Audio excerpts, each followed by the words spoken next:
ജാസി തരുന്ന സന്ദേശങ്ങളോടുള്ള എതിർപ്പാണ്. മിസ്ലീഡിംഗ് ആയിട്ടുള്ള ഒരുപാട് സബ്ജക്ട്സ് ആണ്, അല്ലെങ്കിൽ മിസ്ലീഡിംഗ് ആയിട്ടുള്ള ഒരുപാട് ഇൻഫർമേഷൻസ് ആണ് ജാസി നമ്മുടെ സൊസൈറ്റിക്ക് കൊടുക്കുന്നത്. പലപ്പോഴായിട്ട് തോന്നിയിട്ടുണ്ട്, ഒരു ആൺകുട്ടി പ്രസവിക്കുക, ഗർഭം ധരിക്കുക എന്നൊക്കെ പറയുന്ന ഒരു സാധനത്തെ ഭയങ്കരമായിട്ട് എക്സ്പോസ് ചെയ്ത് ഇങ്ങനെയാണ് നാളെ പ്രസവം, മറ്റന്നാൾ പ്രസവം, ഇതാ ഇപ്പം പ്രസവിക്കും, ഇത് കക്കൂസിലൊക്കെ പോകുന്നതൊക്കെയാണ് പ്രസവം എന്നുള്ള രൂപത്തിലൊക്കെയാണ് സംസാരം വന്നിട്ടുള്ളത്. അതൊന്നും ഒരിക്കലും അംഗീകരിക്കാൻ പറ്റാത്ത ഒരു സംഭവമാണ്. ശരി, നിങ്ങൾക്ക് ഒരു സീരിയസ് ആയിട്ടുള്ള കാര്യം പറയാനൊക്കെ കൊണ്ടായിട്ട് ഇങ്ങനത്തെ കോമഡി അടിക്കുന്നത് അനിയനൊക്കെ ആയിട്ട് പറയുമ്പോഴത്തേക്ക് കോമഡി പറയാൻ പാടില്ല. അത് വളരെ സീരിയസ് ആയിട്ടുള്ള ഒരു കാര്യമല്ല ഞാൻ പറയുന്നത്. നിങ്ങളത് അത് മനസ്സിലാക്കാത്തത്. നിങ്ങൾ ഇത്രയും ദൂരത്ത് തന്നെ വിളിച്ചിരുത്തിയിട്ട് ഇങ്ങനെ ഒരു കാര്യം പറയുമ്പോൾ അതൊരു ശരിയല്ല. അത് എനിക്ക് തോന്നുന്നു ബൈചേട്ടനെ ഇനിയിപ്പം ബൈചേട്ടന്റെ ഈ നേരത്തെ പ്രമുഖ നടി ഒരു കാര്യം പറഞ്ഞില്ലേ, ആ പ്രമുഖ നടിയൊക്കെ പണ്ട് ഇനാഗുറേഷൻസ് ഒക്കെ കണ്ടമാന ഇനാഗുറേഷൻസ് ആയിരുന്നു. എനിക്ക് ബൈചേട്ടൊക്കെ വലിച്ചു കീറിയത് കൊണ്ടായിരിക്കാം ഇനിയിപ്പോ അങ്ങനെ ഇനാഗുറേഷൻസ് ഇല്ല. ഇനോഗ്രേഷൻസ് കുറഞ്ഞു എന്ന് മാത്രമല്ല, എക്സ്പോസിംഗ് കുറഞ്ഞു. ഞാൻ അതാ പറയാൻ വന്നത്. തുണിയെടുത്ത് വരാൻ അതൊരു മാറ്റമല്ലേ സമൂഹത്തിൽ? ഞാൻ കൊടുത്ത ചേഞ്ച് അല്ലേ അത്? വിശാലമായിട്ട് ചിന്തിച്ചു. വിശാലാർത്ഥത്തിൽ എന്തുകൊണ്ട് അന്നേ ചിന്തിച്ചില്ല? അല്ല, നിങ്ങൾ എന്താ അല്ല അതിന്റെ വിഷയം. കുറെ കൊയിലോളികള് ക്യാമറയും തൂക്കിയിട്ട് മോളിൽ നിന്നും എടുക്കും, സൈഡിൽ നിന്നും എടുക്കും, ഇതൊക്കെ കാണിക്കാൻ തുറന്നു വെച്ചു കൊടുക്കും, ഇങ്ങനെ ഇരുന്ന് കൊടുക്കും. ഇതൊക്കെ റീച്ച് ആയിരിക്കാം, വ്യക്തിപരമായിരിക്കാം എന്ന് പറഞ്ഞിട്ട് മാത്രമല്ല, നമുക്ക് വസ്ത്രസ്വാതന്ത്ര്യം വേണ്ടേ? നിങ്ങളെ പഴയ പണ്ടത്തെ മുലക്കച്ച കെട്ടി നടക്കണമെന്നല്ല ഞാൻ പറഞ്ഞത്. ഇത് ജനങ്ങൾ കാണുന്നുണ്ട്, ഒരുപാട് പേര് കാണുന്നുണ്ട്, എല്ലാവർക്കും ദഹിക്കണമെന്നില്ല. ഞാൻ പല സ്ഥലങ്ങളിൽ നിന്നും പരിഗണിക്കപ്പെടാതിരുന്നൊരു സമയത്ത് ഇപ്പൊ ആൾക്കാർ എന്നെ പരിഗണിക്കുന്നുണ്ട്, അവഗണന മാറി പരിഗണിക്കുന്നുണ്ട്. ഞാൻ പണ്ട് കാലത്ത് ടിക്ടോക്കും അതുപോലെ തന്നെ ഈ ആക്ടിങ് വീഡിയോസ് ഒക്കെ ചെയ്യുന്ന സമയത്ത് ഇവന് വെറുതെ പ്രാന്ത. ഇന്ന് എൻ്റെ ആക്ടിങ് കാണാൻ, ഇന്ന് സോഷ്യൽ മീഡിയയിൽ എൻ്റെ സർക്കാസ്റ്റിക് വീഡിയോ കാണാൻ ഇരിക്കുന്ന ആളുകൾ പലരും പറയുന്ന കാര്യമാണ്, നിങ്ങളുടെ ഫേഷ്യൽ എക്സ്പ്രഷൻ കാണാൻ ഇഷ്ടമാണ്, കാണാറുണ്ട്. തിരിച്ചും പറയുന്നവരുണ്ട് ബോറാ. ശാരിക ഒരു പക്ഷേ പറയുമായിരിക്കും. എനിക്ക് സങ്കടം വരും അത് പറയുമ്പോൾ. ഒരുപാട് കാലം ഞാൻ ഇതിനുവേണ്ടി നടന്ന്, ഞാനിപ്പോൾ സ്വന്തമായിട്ട് എൻ്റെ ഒരു സംരംഭം ബൈജൂസ് ബ്ലോഗ് എന്ന് പറയുന്നത്, കേരളത്തിൽ ഞാൻ എവിടെ പോയാലും 1-2 പേരെങ്കിലും എന്നെ അറിയും. സത്യമാണ്. 1-2 പേരൊന്നും അല്ല, ഞാൻ പറയുവാണ്. കുറച്ച് കൂടുതൽ ആൾക്കാർ അറിയുന്നുണ്ട്. കുറച്ച് കൂടുതൽ ആൾക്കാർ അറിയുന്നുണ്ട്. അതായത് ആ കഷ്ടപ്പാടിന്റെ റിസൾട്ട്.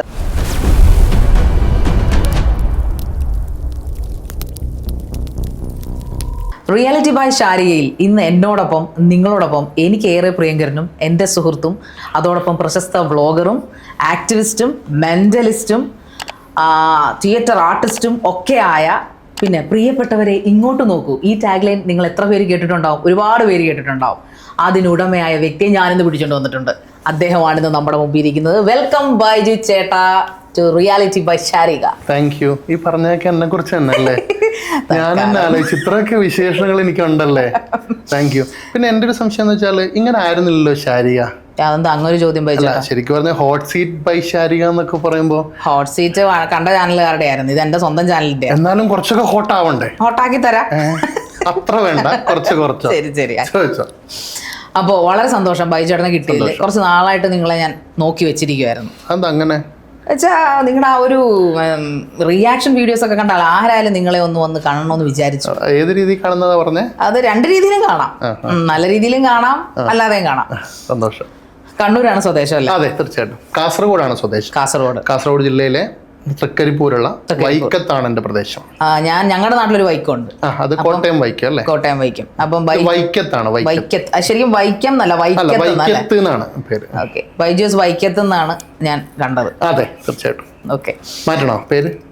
വേണമെങ്കിൽ ഇങ്ങനെ പോയാൽ മാറ്റേണ്ടി വരും. പറഞ്ഞു. അപ്പോൾ നല്ലൊരു ജോലിയൊക്കെ ഉണ്ടെന്നാണ് ഞാൻ പ്രൊഫൈൽ നോക്കി പറഞ്ഞത്. അതായത് അത്യാവശ്യം കസ്റ്റമേഴ്സിനൊക്കെ ഹാൻഡിൽ ചെയ്യുന്ന, അത്യാവശ്യം റെപ്യൂട്ടഡ് ആയിട്ടുള്ളൊരു സ്ഥലത്താണ് ജോലി ചെയ്യുന്നത്. അത് ഞാൻ എന്തായാലും എൻ്റെ പ്രൈവറ്റ്സ് പ്രമാണിച്ച് ഞാനിവിടെ പറയുന്നില്ല. പക്ഷേ എന്തുകൊണ്ടാണ്, ഇപ്പോൾ തിയേറ്റർ ആർട്ടിസ്റ്റാണ്, സിനിമയിൽ അഭിനയിച്ചിട്ടുണ്ട്, ആക്ടറാണ്, കുറച്ച് സിനിമകളിലൊക്കെ അഭിനയിച്ചിട്ടുണ്ട്. അതിൽ കൂടുതൽ 250ഓളം പ്ലേസ് ചെയ്ത നാടകങ്ങളൊക്കെ അഭിനയിച്ചുള്ളതായിട്ട് ഞാൻ പ്രൊഫൈലിൽ കണ്ടു. അപ്പോൾ സാധാരണഗതിയിൽ ഒരിക്കലും അങ്ങനെ പോകുന്ന ആൾക്കാർ, അതായത് ഈ ആക്ടർ അല്ലെങ്കിൽ നാടക നടന്മാർ അല്ലെങ്കിൽ നാടകം ആ ഫീൽഡിൽ ഇപ്പോൾ തിയേറ്റർ ആർട്ടിസ്റ്റുകൾ അങ്ങനെ പോകുന്ന ആൾക്കാർ ഒരിക്കലും ഇങ്ങനെ റിയാക്ഷൻ വീഡിയോ ചെയ്ത് ഇത്രയും അങ്ങോട്ട് കുപ്രസിദ്ധി നേടാറില്ല.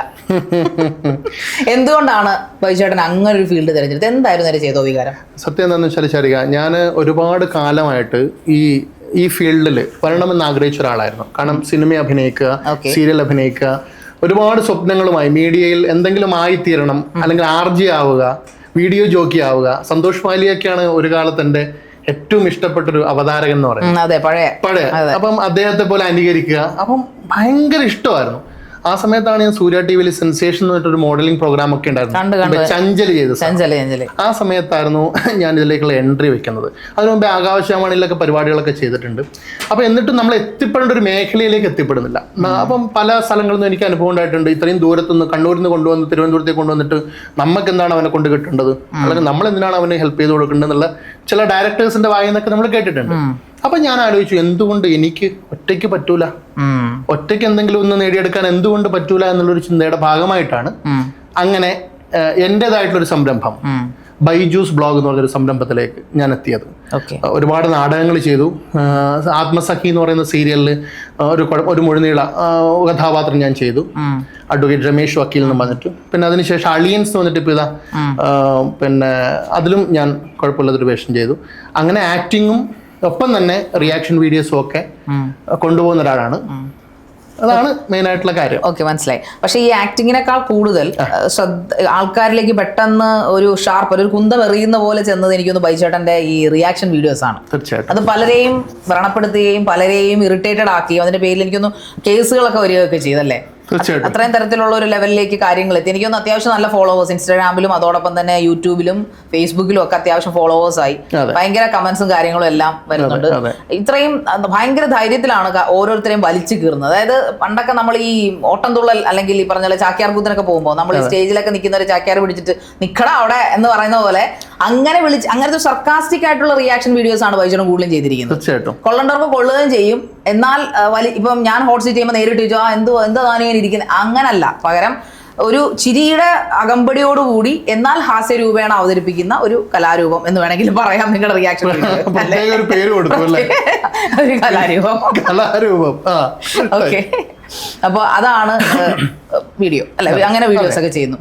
അപ്പോൾ ആദ്യ കാലം സമയമുണ്ടല്ലോ, ആദ്യത്തെ വീഡിയോസ് ഒക്കെ അപ്ലോഡ് ചെയ്തപ്പോൾ ഇത്രയും അങ്ങോട്ടില്ലായിരുന്നു എനിക്ക് തോന്നുന്നു. പിന്നെയാണ് അതുകൊണ്ട് എന്റെ ഹരം കയറിയിട്ടാണ്. ശരി, എന്താണെന്ന് വെച്ചാൽ 2018 ഞാൻ യൂട്യൂബ് സ്റ്റാർട്ട് ചെയ്യുന്നത്. എന്റെ ആദ്യത്തെ വീഡിയോ എനിക്ക് ഇപ്പോഴും ഓർമ്മയുണ്ട്. ഞാൻ അമ്മയുടെ വീട് കൊല്ലമാണ്. കൊല്ലത്തുനിന്ന് വരുമ്പോൾ കുറച്ച് പിന്നെ നമ്മുടെ കുറച്ച് കപ്പയും ബീഫും ഇതൊക്കെ അവിടുന്ന് കൊണ്ടുവന്നിട്ടുണ്ടായിരുന്നു. അപ്പം നമ്മൾ ഈ പഴങ്കഞ്ഞി, ആ സമയത്ത് പഴങ്കഞ്ഞി നമുക്ക് എങ്ങനെ ഉണ്ടാക്കി കുടിക്കാം എന്നുള്ളതാണ് എന്റെ ആദ്യത്തെ വീഡിയോ.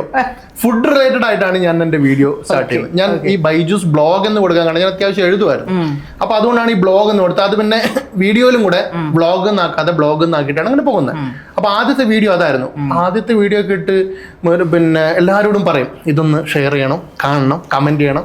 അപ്പോൾ ഇങ്ങനെ വീഡിയോയില് പിന്നെ വ്യൂ ഒക്കെ വരുമ്പോൾ നമുക്ക് ഭയങ്കര ആദ്യത്തെ വീഡിയോയിലൊക്കെ അത്യാവശ്യം വ്യൂ ഒക്കെ വന്നു. രണ്ടാമത്തെയും വീഡിയോ മൂന്നാമത്തെ ഒക്കെ ആൾക്കാരോട് വന്നിട്ട് ഇത് ഷെയർ ചെയ്യണം, വാട്സപ്പിൽ സ്റ്റാറ്റസ് ഉണ്ടെന്നൊക്കെ പറയുമ്പോൾ ആൾക്കാർക്ക് അത്ര ഒരു ഇവന്റെ എന്ത് കണ്ടിട്ട് നമ്മൾ ഇടണ്ടേ എന്നുള്ളൊരു ചിത്രം സ്വാഭാവികം. അപ്പോൾ 1-2 പേരോട് ഇങ്ങനെ പറഞ്ഞപ്പോൾ ഇങ്ങോട്ട് എന്നോട് എന്താ പറഞ്ഞേ എന്ന് കേൾക്കാത്ത പോലെ ഒരു സാധനം.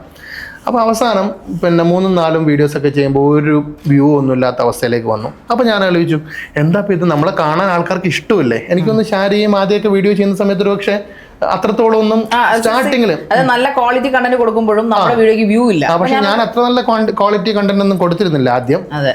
പിന്നെയാണ് ക്വാളിറ്റിയെ അല്ലേ എന്തോ കുത്തി പറയുന്ന പോലെ തോന്നുന്നു. അതൊരു തോന്നല കണ്ടിന്യൂ. അതെ കണ്ടിന്യൂ ആണല്ലോ. അപ്പോൾ അങ്ങനെ സംഭവം വന്നു. അവസാനം ഞാൻ റിയാക്ഷൻ വീഡിയോയിലേക്ക് കടന്നു. റിയാക്ഷൻ വീഡിയോയിലേക്ക് കടന്നതിന് ശേഷമാണ് എനിക്ക് കുത്തനെയുള്ളൊരു ഗ്രാഫിന്റെ ഒരു ഉയർച്ച. അത് സുഖത്തിന്റെ അല്ല, അത് എന്റെ ഒരു മനോസുഖവും കൂടിയാണത്. കാണുന്നുണ്ട് ഓരോ വീഡിയോ മനസ്സിലായി. ഓരോ വീഡിയോ ചെയ്യുമ്പോഴും ഈ കുത്തൽ ആഴത്തിൽ എന്റെ നെഞ്ചിലേക്കാണ് കുത്തുന്നുള്ള കാര്യം നിങ്ങൾ ആലോചിക്കണം കേട്ടോ. ഒരു ഹോട്ട് സീറ്റിൽ വിളിച്ചെത്തിയിട്ട് ഇങ്ങനെയാണോ നിങ്ങൾ സംസാരിക്കുന്നത്? ഒരു മിനിറ്റ്, എനിക്ക് ചിരി നിർത്താൻ സാധിക്കത്തില്ല. നിങ്ങളെ ഞാൻ അപമാനിച്ചാൽ ഇങ്ങോട്ട് നോക്കുന്നത് എവിടെയാണ് നോക്കുന്നത്? ഔട്ട് ഓഫ് ഫോക്കസ് പോകുന്നത് എന്താ ഇത്? നിങ്ങൾ എന്നെ അപമാനിക്കുന്നു. എന്നെ കരഞ്ഞോ? ഞാനോ ചിരിച്ചിട്ട് അത് സംഭവം എന്ന് വെച്ചാൽ എന്നോട് സംസാരിക്കുമ്പോ ഞാൻ നിങ്ങളോട് കുറച്ച് പിന്നെ റഫായി സംസാരിച്ച സമയത്ത് നിങ്ങൾ കരച്ചിൽ വന്നോ എന്നുള്ള ഒരു കാര്യം എനിക്ക് അല്ല അങ്ങനെ മരിച്ചു കഴിഞ്ഞാൽ ആർക്കും കരച്ചിലൊന്നും വരുമൊന്നുമില്ല. നിങ്ങൾ പറയുന്നത് കുറച്ച് ഒതുങ്ങ്, ഞാനോട് വരട്ടെ. അപ്പൊ നമ്മൾ പറഞ്ഞു വന്നത് കുത്തനെയുള്ള കയറ്റം, കുത്തനെയുള്ള ഒരു കയറ്റമാണ്. അത് ഞാൻ പലപ്പോഴും ഓരോരുത്തരുടെ റിയാക്ഷൻ എടുത്ത് ചെയ്യുമ്പോൾ നിങ്ങളുടെ കണ്ണുകളിൽ കാണുന്ന ഒരു ആവേശമുണ്ട്. അതായത് അവരെ കൂടി വലിച്ച് കീറിയിട്ട് ഓരോ മൂലയിലും ആണി അടിച്ചിട്ട് അങ്ങോട്ട് ഇരുന്ന് ചിരിക്കുക, മാലയും കൂടി ഇടുക അങ്ങോട്ട്. എന്നിട്ട് അവരതിലെങ്ങാനും പ്രതികരിച്ചാലോ അതും കൂടി എടുത്തിട്ട് അങ്ങോട്ട് റിയാക്ട് ചെയ്ത് അവരെ പിന്നെ കൊന്ന് ചാവപ്പെട്ടിയിൽ അടിച്ചു. അത് ശരിയാണ്. പിന്നെ ചില വ്യക്തികളെ അങ്ങോട്ട് എടുത്ത് വലിച്ചു കീറുന്നു. നമ്മൾ കുറച്ച് സീരിയസ് ടോക്കിലേക്ക് ഞാൻ പോകുമ്പോൾ ഞാൻ പലപ്പോഴും ചോദിക്കണമെന്ന് വിചാരിച്ചിട്ടുണ്ട്, എന്താണ് നിങ്ങൾക്ക് ജാസിയായിട്ടുള്ള പ്രശ്നം? ജാസിയായിട്ട് എനിക്ക് വ്യക്തിപരമായിട്ട് ഒരു പ്രശ്നവുമില്ല. എനിക്ക് ഇഷ്ടമാണ് ജാസിയ, അതിനകത്ത് തർക്കമൊന്നുമില്ല. പക്ഷെ ജാസിയോടുള്ള എതിർപ്പ് എന്ന് പറയുന്നത് ജാസി തരുന്ന സന്ദേശങ്ങളോടുള്ള എതിർപ്പാണ്. മിസ്ലീഡിംഗ് ആയിട്ടുള്ള ഒരുപാട് സബ്ജക്ട്സ് ആണ്, അല്ലെങ്കിൽ മിസ്ലീഡിംഗ് ആയിട്ടുള്ള ഒരുപാട് ഇൻഫർമേഷൻസ് ആണ് ജാസി നമ്മുടെ സൊസൈറ്റിക്ക് കൊടുക്കുന്നത്. പലപ്പോഴായിട്ട് തോന്നിയിട്ടുണ്ട്, ഒരു ആൺകുട്ടി പ്രസവിക്കുക, ഗർഭം ധരിക്കുക എന്നൊക്കെ പറയുന്ന ഒരു സാധനത്തെ ഭയങ്കരമായിട്ട് എക്സ്പോസ് ചെയ്ത് ഇങ്ങനെയാണ് നാളെ പ്രസവം, മറ്റന്നാൾ പ്രസവം, ഇതാ ഇപ്പം പ്രസവിക്കും, ഇത് കക്കൂസിലൊക്കെ പോകുന്നതൊക്കെയാണ് പ്രസവം എന്നുള്ള രൂപത്തിലൊക്കെയാണ് സംസാരം വന്നിട്ടുള്ളത്. അതൊന്നും ഒരിക്കലും അംഗീകരിക്കാൻ പറ്റാത്തൊരു സംഭവമാണ്. എന്നെ സംബന്ധിച്ചിടത്തോളം ഞാൻ പറഞ്ഞില്ലേ, പിന്നെ ട്രാൻസ്ജെൻഡേഴ്സിനെ ഏറെ ബഹുമാനിക്കുകയും സ്നേഹിക്കുകയും ചെയ്യുന്ന ഒരാളാണ് ഞാൻ. കാരണം അതിൻ്റെ പ്രൊഫൈൽ നോക്കിയാൽ നിങ്ങൾക്ക് മനസ്സിലാവും. ഒരുപാട് പേരുണ്ട്, രഞ്ജുമ അടക്കം എൻ്റെ സൗഹൃദ വലയത്തിൽപ്പെട്ട ഒരുപാട് പേരുണ്ട്.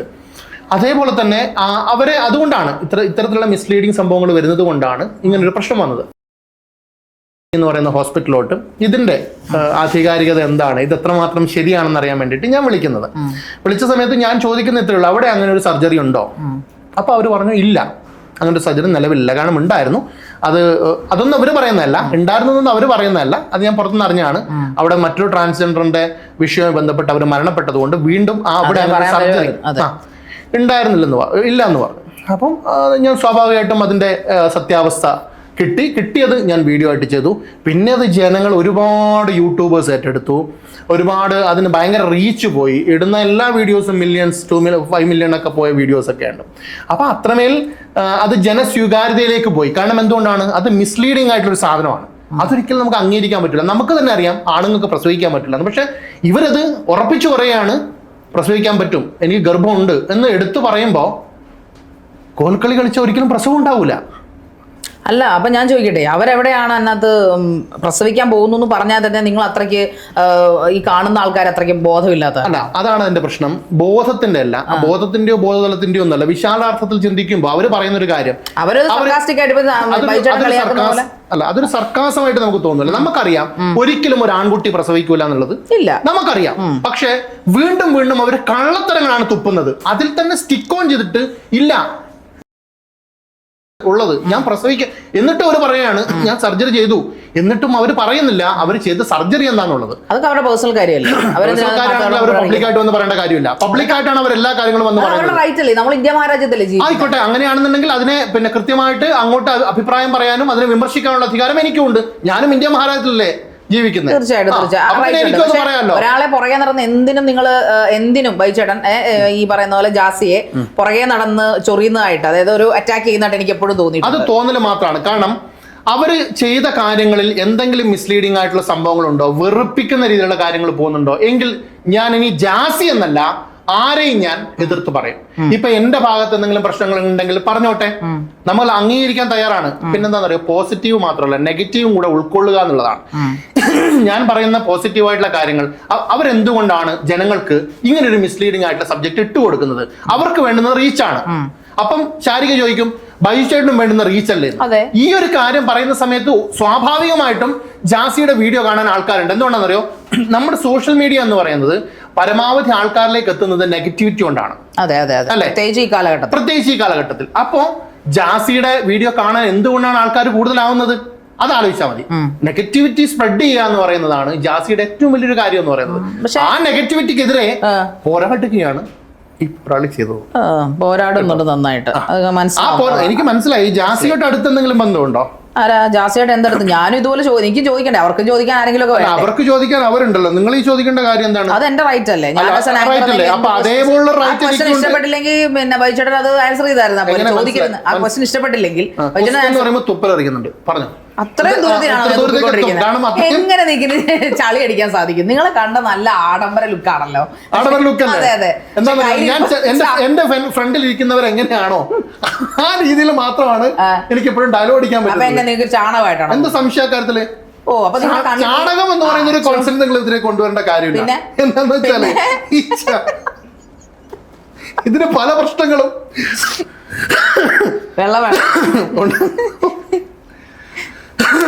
ഇതിന് പല പ്രശ്നങ്ങളും ഉണ്ടായിട്ടുണ്ട്. എന്റെ ഒരു സുഹൃത്ത് തന്നെ ഈ അടുത്ത കാലത്ത് ചാണകത്തെ കുറിച്ച് പറഞ്ഞിട്ട് വല്ലാതെ ജനങ്ങൾ വലിച്ചു കയറുന്ന രീതിയിലേക്ക് എന്നെയൊക്കെ കുറെ അങ്ങോട്ട് വലിച്ചു കീറി ഒട്ടിച്ച് വെച്ചിരിക്കല്ലേ തന്നെ. അതിനകത്ത് വലിച്ചു കീറി മാല തൂക്കിയ ഒരാൾ എനിക്ക് തോന്നുന്നത് ശാരീരിയാണ്. എന്നിട്ട് ഇപ്പോഴും ആ ഫോട്ടോയ്ക്ക് ഉള്ളിലേക്ക് ഇങ്ങനെ ചിരിച്ചിരിക്കുന്നതാണ് നിങ്ങളുടെ കോൺഫിഡൻസ് എന്ന് പറയുന്നത്. എനിക്ക് നല്ല കോൺഫിഡൻസ്, അത് മനസ്സിലാകുന്നുണ്ട് എനിക്ക്. ഈ ജാസിയെ സപ്പോർട്ട് ചെയ്യുക എന്ന് പറയുന്നത് തന്നെ അനാവശ്യ കാര്യങ്ങൾക്ക് സപ്പോർട്ട് ചെയ്യുക എന്ന് പറയുന്നത് ഒരിക്കലും തീർച്ചയായിട്ടും. എന്താണ് ചോദ്യം, നിങ്ങൾ എന്തിനാണ് അവരെ ഇങ്ങനെ പുറകെ ചൊറിയുന്നില്ലല്ലോ. ഞാൻ പറയുന്നത് അവരെന്തിനാണ് സോഷ്യൽ മീഡിയയിലേക്ക് പബ്ലിക്കായി നെഗറ്റിവിറ്റി തുപ്പുന്നത് എന്നുള്ളതാണ് എന്റെ ചോദ്യം. എന്ത് നെഗറ്റിവിറ്റി? അവർ നല്ല പോസിറ്റീവായിട്ടുള്ള എന്ത് പോസിറ്റീവാ? എനിക്ക് വയറുണ്ട്, ഞാൻ നാളെ പ്രസവിക്കും എന്ന് പറയുന്ന ആളല്ലേ ആണോ? പോസിറ്റീവായിട്ടുള്ള ആണുങ്ങളോട് നമ്മൾ ചോദിക്കാറുണ്ട് ഇത് കൊടവേറില്ലല്ലോ. ജാസിക്ക് കൊടവേറുണ്ടോ? കണ്ടോ? ചുമ്മാ വെറുതെ ഒരു തമാശക്ക് ഒരു തമാശ തന്നെ. ജനങ്ങളെ പ്രസവിക്കത്തില്ല ആണുങ്ങളെന്ന് പിന്നെ അതും പറഞ്ഞ് അവരെ അങ്ങ് ഒരിക്കൽ വലിച്ചു കീറി. എന്നാലും എന്തിനും ഏതിനും ജാസി പിന്നെ പ്രസവത്തിന് വലിച്ചു കീറിയിട്ടില്ല. പ്രസവം കഴിഞ്ഞു. പിന്നെ രണ്ടാമത്തെ വിഷയം വരുമ്പോഴേ വലിച്ചു കയറുന്നുള്ളൂ. അവര് പോസിറ്റീവായിട്ട് ചെയ്യുന്നത് പോസിറ്റീവായി അംഗീകരിക്കുക തന്നെ ചെയ്യും. പോസിറ്റീവായി വീഡിയോ ചെയ്തില്ലെന്നേ ഉള്ളൂ. അങ്ങനെ എന്തെങ്കിലും വരട്ടെ. അങ്ങനെയൊന്നും പറയുന്നില്ല. എന്റെ ഇഷ്ടത്തിന് എന്തിനാ പോസിറ്റിവിറ്റി ചെയ്യുന്നത്? അവര് നെഗറ്റീവ് ചെയ്താൽ ഞാൻ എന്തായാലും എനിക്ക് ഇഷ്ടപ്പെടാത്തതാണെങ്കിൽ ഞാൻ റിയാക്ട് ചെയ്യും. അവര് നല്ലത് ചെയ്താൽ ഞാൻ റിയാക്ട് ചെയ്യും. ഒരു റിയാക്ഷൻ എന്താണ് വേണ്ടുന്നത്? കേരളത്തിലെ ജഡ്ജിമാരാണല്ലോ ഇപ്പൊ ഇൻഫ്ലുവൻസർ എന്ന് പറയുന്നത്. അതിലൊന്നും പറയാൻ കാരണം ഞാൻ അതിനുള്ള എക്സാമ്പിൾ പറഞ്ഞുതരാം. ഇതിനിടെ ഒരു വീഡിയോ ഞാൻ ചെയ്തു. എന്താന്ന് വെച്ചാൽ കുട്ടികൾക്കെതിരെയുള്ള അതിക്രമം ഒരു ഡാൻസിന്റെ ഭാഗമായി കണ്ടിട്ടുണ്ടോ? ആ ഒരു വീഡിയോ വന്നു.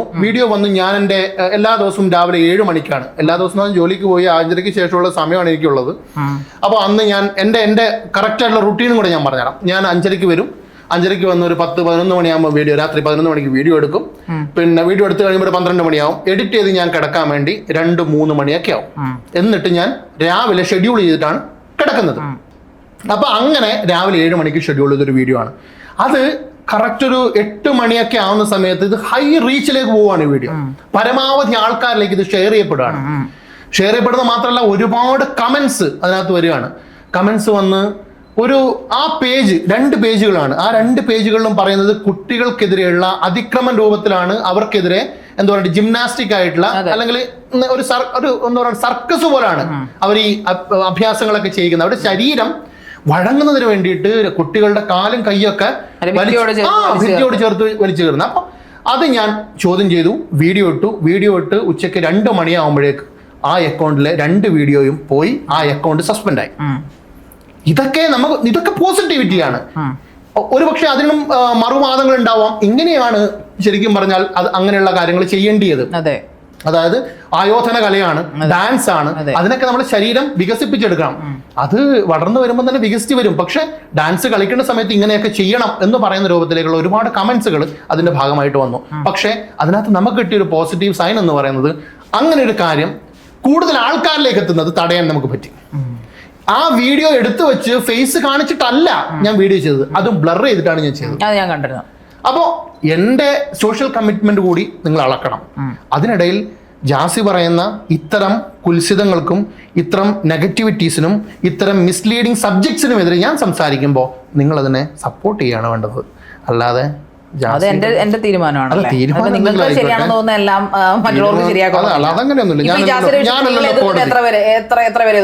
കൂടി പോയ 1000-ൽ 2-3 ഞാൻ പറഞ്ഞാൽ ആരൊക്കെ എതിർക്കുന്നത് ഞാൻ പറഞ്ഞുതരാം.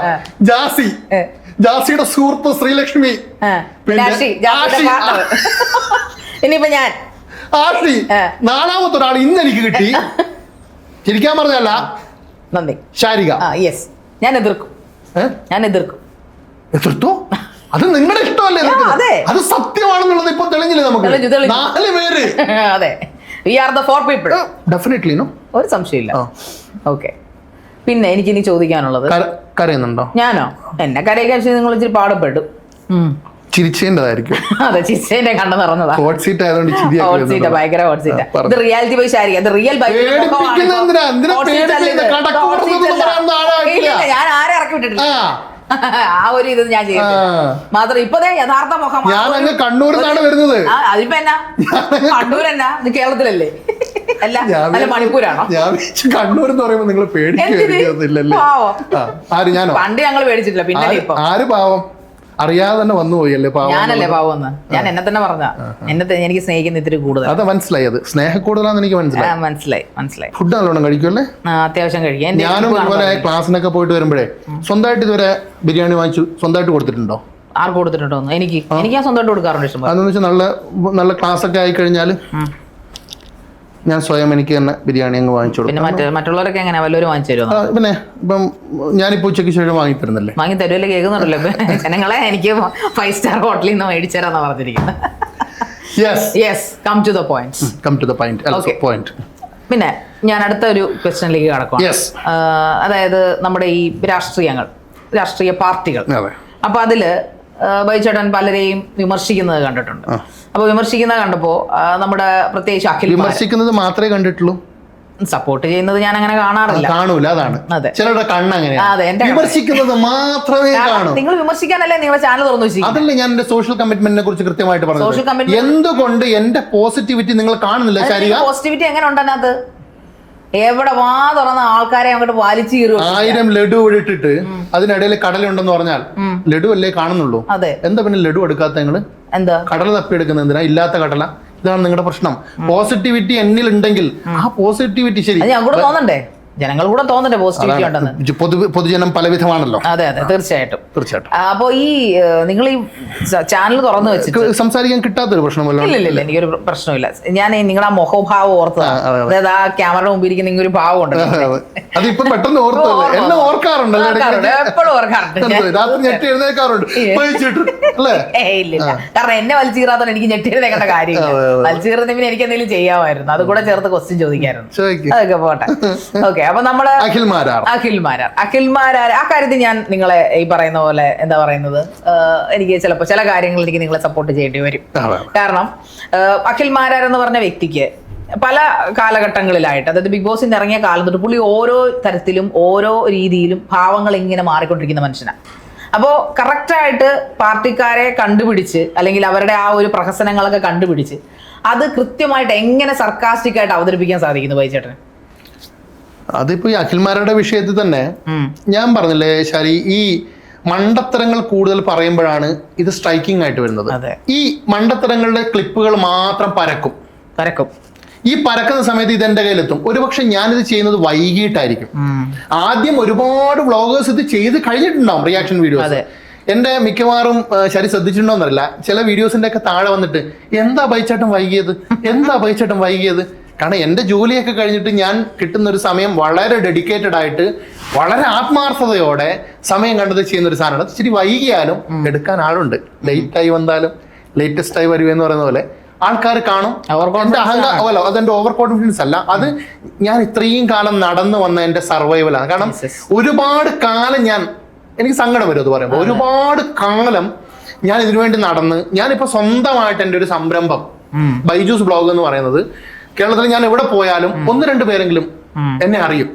സത്യമാണ്. 1-2 പേരൊന്നും അല്ല, ഞാൻ പറയുവാണ്. കുറച്ച് കൂടുതൽ ആൾക്കാർ അറിയുന്നുണ്ട്.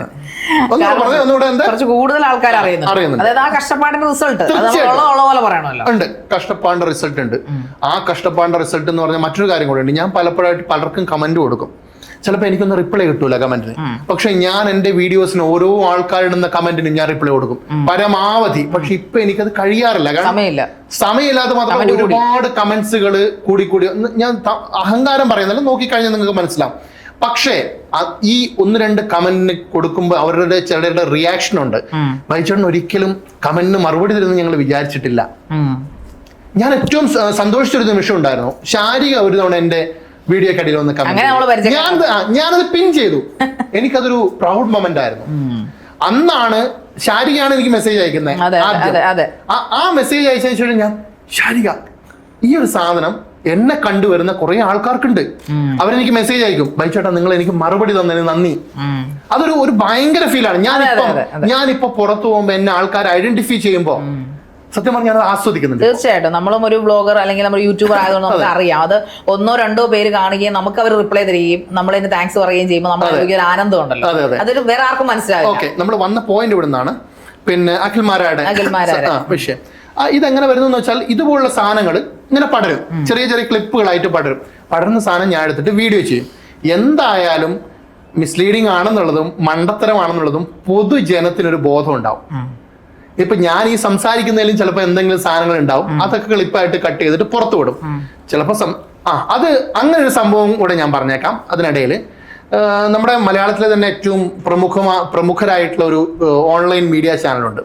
അവർക്ക് ഇതുപോലെ ദീപക് വിഷയവുമായി ബന്ധപ്പെട്ടിട്ട് ഒരു പ്രശ്നം വന്നു. ഞാൻ ആ ചാനലിന്റെ പേരൊന്നും ഇവിടെ പറഞ്ഞില്ല. അപ്പോളജീസ് ഒക്കെ ചെയ്ത് ജാലിക്ക് അറിയായിരിക്കും, എനിക്ക് മറക്കാൻ പറ്റത്തില്ല. അപ്പൊ അതിന്റെ പേരൊന്നും ഞാൻ പറഞ്ഞില്ല. ഇനിയും കേസ് വലിച്ചുകൂടെ എനിക്ക് പറ്റുന്നില്ല. അപ്പൊ അവരതിന് അപ്പോളജീസ് ലെറ്റർ ഒക്കെ തന്നു, ബൈജൂസ് ബ്ലോഗിന്റെ പേരൊക്കെ വെച്ചിട്ട് ഞാൻ അവരോട് പറഞ്ഞു ഇങ്ങനെയാണ്, അത് ടേക്ക് ഔട്ട് ചെയ്യണമെന്ന് പറഞ്ഞു, വീഡിയോ എടുത്ത് കളയണമെന്ന് പറഞ്ഞു. അതിന്റെ ഭാഗമായിട്ട് ഞാൻ അവരോട് ഈ കാര്യങ്ങളൊക്കെയാണ് പറഞ്ഞു. അത് വളരെ മോശമായിട്ട് നമ്മുടെ ദീപക് എന്ന് പറയുന്ന വ്യക്തിയെ വളരെ മോശമായിട്ട് കേരളത്തിൽ താറടിച്ച് കാണിക്കാനുള്ള ഒരു ശ്രമമായിരുന്നു അത്. എന്നിട്ട് എനിക്ക് കിട്ടിയ മറുപടി എന്താണെന്നറിയോ, ചേട്ടാ അതിന്റെ എഡിറ്റിംഗ് ടീം പുറത്തു വിട്ട സമയത്ത് ഞങ്ങൾ മോണിറ്റർ ചെയ്തില്ല. അവർ മോണിറ്റർ ചെയ്യണ്ടേ? ഇത് ഒരു വീഡിയോ പുറത്തു പോകുന്ന സമയത്ത് അതിന്റെ മെയിൻ ആൾക്കാരാരെന്ന് അവർ ചെക്ക് ചെയ്യണ്ടേ? അല്ലാതെ എങ്ങനെ ഇത് പുറത്തു വിടുന്നത്? ഒരാളെ വെച്ചിട്ടാണോ ഈ സാധനം? അല്ലല്ലോ, ഇതൊരു കൂട്ടമല്ലേ. അതൊരു കള്ളമാണ് നമ്മളും ചോറുണ്ടെന്ന്. പിന്നെ ആ ചാനല് അത് ഒരുപാട് പേര് ശ്രദ്ധിച്ചു, ഈ ഒരു സാധനം ഒരുപാട് പേര് ശ്രദ്ധിച്ചു. ഇങ്ങനെയൊക്കെ എനിക്ക് സോഷ്യൽ മീഡിയയിൽ ഇമ്പാക്ട് ഉണ്ടാക്കാൻ സാധിക്കുന്നത് ഞാൻ ഇത്രയും കാലം നടന്നു വന്ന വഴികളിൽ ഞാൻ അനുഭവിച്ച ഒരുപാട് തിക്തമായ അനുഭവങ്ങളുണ്ട്. ഞാൻ പല സ്ഥലങ്ങളിൽ നിന്നും പരിഗണിക്കപ്പെടാതിരുന്നൊരു സമയത്ത് ഇപ്പൊ ആൾക്കാർ എന്നെ പരിഗണിക്കുന്നുണ്ട്, അവഗണന മാറി പരിഗണിക്കുന്നുണ്ട്. ഞാൻ പണ്ട് കാലത്ത് ടിക്ടോക്കും അതുപോലെ തന്നെ ഈ ആക്ടിങ് വീഡിയോസ് ഒക്കെ ചെയ്യുന്ന സമയത്ത് ഇവന് വെറുതെ പ്രാന്ത. ഇന്ന് എൻ്റെ ആക്ടിങ് കാണാൻ, ഇന്ന് സോഷ്യൽ മീഡിയയിൽ എൻ്റെ സർക്കാസ്റ്റിക് വീഡിയോ കാണാൻ ഇരിക്കുന്ന ആളുകൾ പലരും പറയുന്ന കാര്യമാണ്, നിങ്ങളുടെ ഫേഷ്യൽ എക്സ്പ്രഷൻ കാണാൻ ഇഷ്ടമാണ്, കാണാറുണ്ട്. തിരിച്ചും പറയുന്നവരുണ്ട് ബോറാ. ശാരിക ഒരു പക്ഷേ പറയുമായിരിക്കും, ഞാൻ പറയില്ല, എനിക്ക് ഇഷ്ടമാണ്. എന്താ ശാരി ഞാൻ ചിരിക്കാൻ കാണുന്ന വീഡിയോ നിങ്ങളുടെ സീരിയസ് ആയിട്ടും വളരെ മനോഹരമായിട്ടാണ്. ഞാനത് വെറുതെ ഇരുത്തിക്കൊണ്ട് പറയുമല്ല. ഇതാണ് അഖിൽമാരായുടെ വിഷയത്തിൽ നമ്മൾ ആ വിഷയം തന്നെ ഞാൻ എനിക്ക് പറയാനുള്ളത്, എന്നെ പറ്റി പറയാനുള്ളത് പറഞ്ഞു. അതായത് ഞാൻ ബൈജാണ് ശ്രദ്ധിക്കാൻ തുടങ്ങി. ഞാൻ പറഞ്ഞില്ല കമന്റ് ഇട്ട കാര്യം അല്ലെങ്കിൽ മെസ്സേജ് അയച്ച കാര്യം എന്ന് പറഞ്ഞു കഴിഞ്ഞാൽ, ഒരാളെ പറയേണ്ട രീതിയിൽ കൃത്യമായി പറയുകയും, അത് ചില വിഷയങ്ങൾ നമുക്ക് എതിരഭിപ്രായമുണ്ട്, എന്നിരുന്നാലും മെജോറിറ്റി എടുത്ത് നോക്കുവാണെങ്കിൽ ഇപ്പോൾ ഈ പല നേതാക്കളും കോമാളിത്തരങ്ങളും നമ്മുടെ പ്രചരണത്തിൽ കാണിച്ചിരുന്നു. അതെല്ലാം എടുത്തു പറഞ്ഞുകൊണ്ട് അവരെ ഈ താറടിക്കുക എന്ന് നമുക്ക് മലയാളത്തിൽ വേണമെങ്കിൽ പറയാം ബൈജാന്റെ രീതിയെ. പക്ഷെ എന്നിരുന്നാലും അതൊരു സത്യമാണ്. ഇപ്പൊ അവരെ കൊള്ളിച്ച് പറയുന്നത്, അല്ലെങ്കിൽ ഈ ചക്ക മാങ്ങ അല്ലെങ്കിൽ ചക്ക താമര എന്നൊക്കെ പറഞ്ഞ് അവർ കാണിക്കുമ്പോൾ, ഇത് അവർ കാണിച്ച ചേഷ്ടകൾ എടുത്തിട്ടാണ് ബൈജേട്ടൻ അത് റിയാക്ട് ചെയ്യുന്നത്. ബൈജേട്ടൻ ഒരിക്കലും ഉണ്ടാക്കി പറയുന്നില്ല എന്നുള്ളത് ഒരു സത്യമാണ് അവിടെ. അത് വളരെ മനോഹരമായിട്ട് തന്നെ ചെയ്യുന്നുണ്ട്. അതുകൊണ്ടാണ് തീർച്ചയായിട്ടും അത് അത്ര റീച്ചായി പോകുന്നതെന്ന് ഞാൻ വിശ്വസിക്കുന്നു. അതുകൊണ്ടാണ് എന്നെ പോലുള്ള ആൾക്കാരൊക്കെ അതൊന്ന് കമന്റ് ചെയ്തു, യുനോ അറിയില്ലേ. അപ്പോ ശരി, സന്തോഷമുണ്ട് ആ വാക്ക് കേട്ടതിൽ. അതുപോലെ തന്നെ മറ്റൊരു 2-3 കാര്യങ്ങൾ പറയാനുള്ളത്. ഒന്ന്, മലയാളത്തിലെ ഒരു പ്രമുഖയായ നടി ഒരു പ്രാവശ്യം രാത്രി എനിക്ക് ഭീഷണി സന്ദേശം അയച്ചു. ഒരു പക്ഷേ ശാരിക്ക് അറിയായിരിക്കും. ഭയങ്കര ഭീഷണി സന്ദേശമൊക്കെ വിഷയമൊക്കെ അയച്ചു. കേസ് പോലീസ് സ്റ്റേഷനിൽ കാണാന്നൊക്കെ പറഞ്ഞു. എനിക്കൊന്ന് ശാരി ഇത് കണ്ടിട്ടുണ്ടാവണം വീഡിയോ. അപ്പോൾ അന്ന് രാത്രി എനിക്ക് ഭയങ്കര ഭീഷണി സന്ദേശമൊക്കെ വന്നു. ഞാൻ അടുത്ത ദിവസം ഇതെന്താണെന്ന് അറിയുന്നില്ലല്ലോ, ഞാൻ വളരെ ഓപ്പണായിട്ട് ഞാനതിൻ്റെ കമൻറ്റിന് മറുപടി കൊടുത്തു. നിങ്ങൾ ദയവ് ചെയ്ത് കേസൊക്കെ കൊടുക്കുന്നത് നല്ലതാണ്, പക്ഷെ ഇത്രയും ദൂരം ഒന്നും വരുന്ന എനിക്ക് ബുദ്ധിമുട്ടുണ്ട്, നടുവേനൊക്കെയാണ്. അതുകൊണ്ട് കണ്ണൂർ തന്നെ പറ്റുമെങ്കിൽ വീഡിയോ കോൾ ചെയ്യരുത്. അതെ, അന്ന് ചെയ്ത സമയത്ത് ഞാൻ പറഞ്ഞില്ലേ.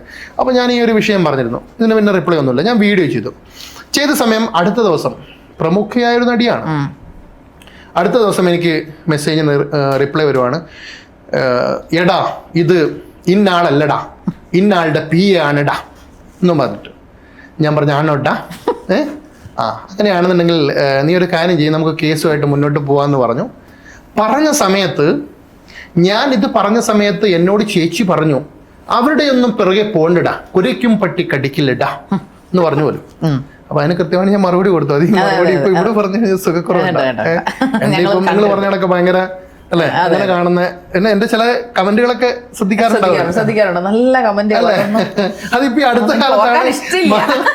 അടുത്ത കാലത്താണ് ഈ മലയാള സാഹിത്യത്തെ കുറിച്ചും മലയാളത്തിൽ ഇത്രയൊക്കെ വാക്കുകൾ ഉണ്ടെന്നെ കുറിച്ചൊക്കെ ഞാൻ പഠിച്ചു വരുന്നത് ഇപ്പോ ലേറ്റസ്റ്റ് ആയിട്ടാണ് വൈചേട്ടൻ കമന്റ് ഒക്കെ മനോഹരമായ വ്യാകരണങ്ങൾ വൈചേട്ടൻ റിപ്ലൈ ആയിട്ട് കൊടുക്കുമെന്ന് എനിക്ക് അന്നാണ് ഞാൻ തിരിച്ചറിഞ്ഞത്. ഈ മനോഹര മുഖത്ത്, ഈ പാവ മുഖത്ത് ഇത്രയും നല്ല വാക്കുകൾ വരും. എല്ലാരും പറയും ഇത്ര സുന്ദരനായിട്ട് എങ്ങനെയാണ് ഇത് കേട്ടില്ലേ? കേട്ടു. ഇത്രയും സുന്ദരനായിട്ട് എന്താ എങ്ങനെയാണ് ഇങ്ങനെ കമന്റ് ഒക്കെ എഴുതാൻ അത് അമ്മയും പപ്പ എല്ലാരും പറയാറുണ്ട്. ഇത്രയും സൗന്ദര്യമുള്ള നിന്റെ മുഖത്ത് ഇങ്ങനെ ഒരിക്കലും ഒരു കമന്റ് അങ്ങനെ വരാൻ വേണ്ടി പാട് ചിരിക്കുന്ന എന്താ കാര്യമായിട്ട് പറഞ്ഞു. ഞാൻ ഒരു കമന്റിനെ കുറിച്ച് ആലോചിച്ചു, ക്ഷമിക്കൂ. ഞാൻ എന്റെ മുഖത്തെ കുറിച്ച് കാരണം എല്ലാരും ഇത് പറയാത് അങ്ങനെയാണ് സംഭവം. അപ്പൊ ഞാൻ ഇവിടെ പറഞ്ഞതൊക്കെ നമ്മുടെ അഖിൽമാരെ കുറിച്ച്. അഖിൽമാരോട് കഴിഞ്ഞില്ലേ? എന്തിനാ പിന്നെ അഖിൽമാരെ വലിച്ചിടുന്നത്? പിന്നെ എവിടെ പറഞ്ഞത്? ഞാൻ ഓക്കെ അല്ല നടിയുടെ ആ നടിയുടെ എന്നിട്ട് അവസാനം ഈ പ്രമുഖയായ നടി എന്നെ ബ്ലോക്ക് ചെയ്തു. പിന്നെ നിങ്ങൾ അക്സെപ്റ്റ് ചെയ്യണോ? ഞാൻ ചെയ്തതുപോലെ ഒരുപാട് പേര് റിയാക്ഷൻ വീഡിയോ ചെയ്തിട്ടുണ്ട്, എന്നെക്കാൾ മുമ്പേ ചെയ്തിട്ടുണ്ട്. ഇതുപോലെ അവരെ അങ്ങോട്ട് തുണി എരിച്ച് വലിച്ചു കീറി. അതാണ് എന്റെ പ്രശ്നം. ഈ ജാസി എന്നെ ബ്ലോക്ക് ചെയ്തു. അത് കേക്ക്, എനിക്ക് ഒരുപാട് ആൾക്കാർ ഈ ജാസിയുടെ വീഡിയോ ചെയ്തതിനു ശേഷം എനിക്ക് മെസ്സേജ് ആയിട്ട് അയച്ചു തന്നു. കണ്ണിന്ന് വെള്ളം വരുന്നു. അയച്ചു തന്നിട്ട് ചേട്ടാ ഇത് റിപ്ലൈ ചെയ് പോയി ക്ലിക്ക് ചെയ്യുമ്പോ this page is not found, block ചെയ്തു. എന്റെ ഭാര്യകളിൽ നിന്ന് എടുത്ത് നോക്കുമ്പോ എനിക്ക് കാണാൻ പറ്റും. അപ്പൊ ഞാനിപ്പോ ഒരു ഒളിഞ്ഞു നോട്ടൊക്കെ വലിച്ചു കയറി. പിന്നെ അതേപോലെ ഈ 2020 മനോഹരമായി തോറ്റ ഒരാള് എനിക്ക് ഇതുപോലെ മെസ്സേജ് ചെയ്തിട്ട് എന്തിനാ ചേട്ടാ ഞങ്ങളെയൊക്കെ വെറുതെ ഇങ്ങനെ പറയുന്നത്? ചോദിച്ചു, നിങ്ങൾക്ക് ഇതിൽ നിന്ന് എന്ത് സുഖമാണ് കിട്ടുന്നത്? എന്താണ് കിട്ടുന്നത്? സുഖം എന്നല്ല പറഞ്ഞേ, എന്താണ് കിട്ടുന്നത്? അതിന്റെ അടിയിൽ വേറൊരു കാര്യം കൂടി ഉണ്ട്. നിങ്ങൾക്ക് പിന്നെ ഇൻസ്റ്റാഗ്രാമിൽ നിന്നും പൈസ കിട്ടുന്നുണ്ടെങ്കിൽ ഓക്കെ, പൈസ കിട്ടുന്നുണ്ടെങ്കിൽ നിങ്ങൾ പറഞ്ഞു വന്ന് എന്റെ ഉയർച്ചയാണ് അവരുടെ ആഗ്രഹം. മനസ്സിലാക്കണം. എനിക്ക് പൈസ കിട്ടുന്നുണ്ടെങ്കിൽ ബൈക്കേട്ട നിങ്ങൾക്ക് പൈസ കിട്ടുന്നുണ്ടോ, നിങ്ങൾ ചെയ്തോ എന്നാണ് പറഞ്ഞത്. ഞാനത് മറുപടി ആയിട്ട് ചെയ്തു. പിന്നെ മറ്റൊരു കാര്യം എന്താണെന്ന് വെച്ചാല് ഇൻസ്റ്റഗ്രാമിൽ മോണിറ്ററി ബെനിഫിറ്റ് ഇല്ലാന്ന് ഒരുപക്ഷെ ഇവർക്ക് അറിയുന്നുണ്ടാവില്ല. ഇവരും ഏകദേശം എന്റെ അതേ ഫോളോവേഴ്സ് ഒക്കെ ഉള്ള ആളാണ്. പക്ഷെ എന്നെക്കാളൊക്കെ എത്രയോ പ്രശസ്തയായിട്ടുള്ള ഞാൻ ചിലപ്പോഴൊക്കെ ആ കാര്യത്തിൽ ഞാൻ ബൈച്ചേട്ടനോടൊപ്പം തന്നെ നിൽക്കും. കാരണം എന്ന് വെച്ച് കഴിഞ്ഞാൽ അവര് അഭിനയിച്ച നല്ല നല്ല കഥാപാത്രങ്ങളുണ്ട് മലയാള സിനിമയിൽ. പ്രമുഖ ലെജൻസിന്റെ ഒക്കെ കൂടെ അഭിനയിച്ചൊരു സ്ത്രീയാണ് അവർ. പക്ഷെ അവരെന്തുകൊണ്ട് ഇങ്ങനൊരു ജെക്സ്ചർ കാണിച്ചതാണോ അതോ ക്യാമറ ട്രിക്ക് ആണോ അതോ അവരെന്തുകൊണ്ട് ഇങ്ങനെയൊക്കെ സംസാരിച്ചെന്ന് എനിക്കിപ്പോഴും അറിയില്ല. അത് ബൈച്ചേട്ടൻ്റെ അടുത്ത് കൃത്യമായിട്ട് ചെയ്യുകയും ചെയ്തു. അതാ എന്തുകൊണ്ട് അവര് തിരിഞ്ഞു നോക്കുന്നില്ല ഞാൻ എന്തൊക്കെയാണ് ചെയ്തതെന്ന് ചോദിച്ച് അത് അവർക്ക് തിരുത്താം.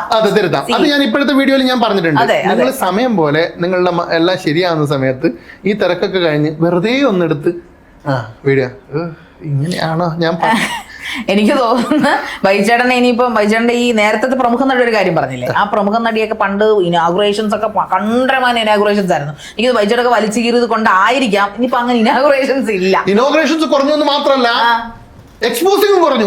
ഞാൻ അതാ പറയാൻ വന്നത്. അതെന്താ പറയാത്തെ? തുണിയെടുത്ത് വരാൻ തുടങ്ങി. അതൊരു മാറ്റമല്ലേ സമൂഹത്തിൽ? ഞാൻ കൊടുത്ത ചേഞ്ച് അല്ലേ അത്? വിശാലമായിട്ട് ചിന്തിച്ചു. വിശാലാർത്ഥത്തിൽ എന്തുകൊണ്ട് അന്നേ ചിന്തിച്ചില്ല? അല്ല നിങ്ങൾ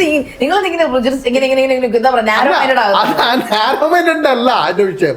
കുറെ കൊയിലോളികള് ക്യാമറയും തൂക്കിയിട്ട് മോളിൽ നിന്നും എടുക്കും, സൈഡിൽ നിന്നും എടുക്കും, ഇതൊക്കെ കാണിക്കാൻ തുറന്നു വെച്ചു കൊടുക്കും, ഇങ്ങനെ ഇരുന്ന് കൊടുക്കും. ഇതൊക്കെ റീച്ച് ആയിരിക്കാം, വ്യക്തിപരമായിരിക്കാം എന്ന് പറഞ്ഞിട്ട് മാത്രമല്ല നമുക്ക് വസ്ത്രസ്വാതന്ത്ര്യം വേണ്ടേ? നിങ്ങളെ